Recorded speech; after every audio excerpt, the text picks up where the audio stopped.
Alright, what's up my pugnios? This is Andy with Andy Vlogs. Doing a quick vlog here about my thoughts regarding Casey Neistat quitting vlogging. Now I know it's not going to be him quitting YouTube. I mean he's been on YouTube for quite some time. But I just want to share with you some of my reactions and some of my thoughts concerning his decision to quit. I picked up on Casey around January of this year, so I've been watching it pretty religiously for 10 months. I can't say that I'm one of the first hipsters that followed him, but I indeed was there for some of the more, I guess, awesome spots of his vlogging career. The first feeling and reaction that I have is a little disappointment.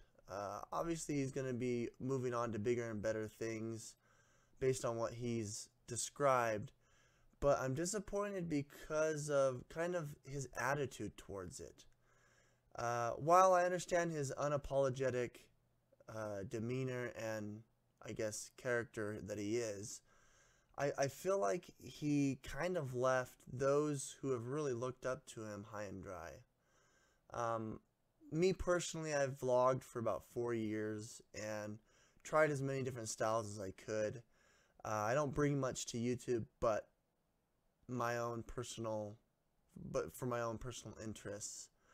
But Casey, he's worked with huge brands before, and he was able to utilize and leverage that to boost him into this vlog that he started a year and a half ago. Now, granted, obviously he's very talented. He knows how to figure out his audience, and he knows how to cater towards them. You know, it's very apparent. He's able to create a story.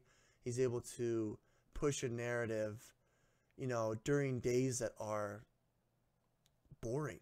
And that's something that he will really be emulated for the next 5-6 years to come. Easy, 5-10 years. But what bothers me the most is kind of the way that he's decided to let it go. I was hoping that it would be more of a personal decision rather than something for his career.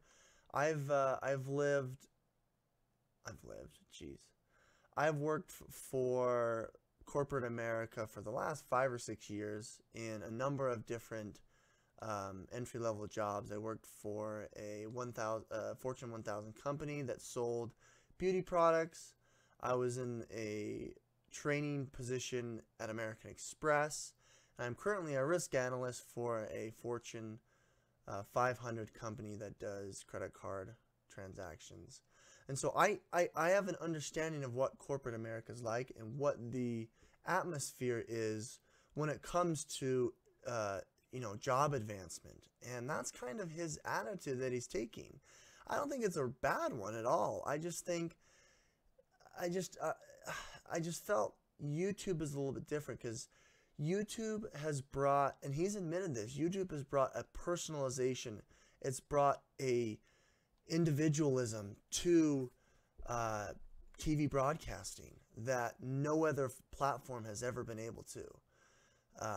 I mean, Twitter has touched on it, Instagram has touched on it, even Snapchat has gotten to the raw of the raw, and even his own company Beam. I mean, it plays to the raw emotion, the raw experience that the viewer or the content creator is, and that's what I was hoping he's able to stick around for, because he truly did shape YouTube in the sphere that he was in. My concern is that he's really leaving everyone else, you know, high and dry that relied on him, whether it was for, you know, a role model for the kids, whether it was a tech enthusiast, whether it was a business entrepreneur.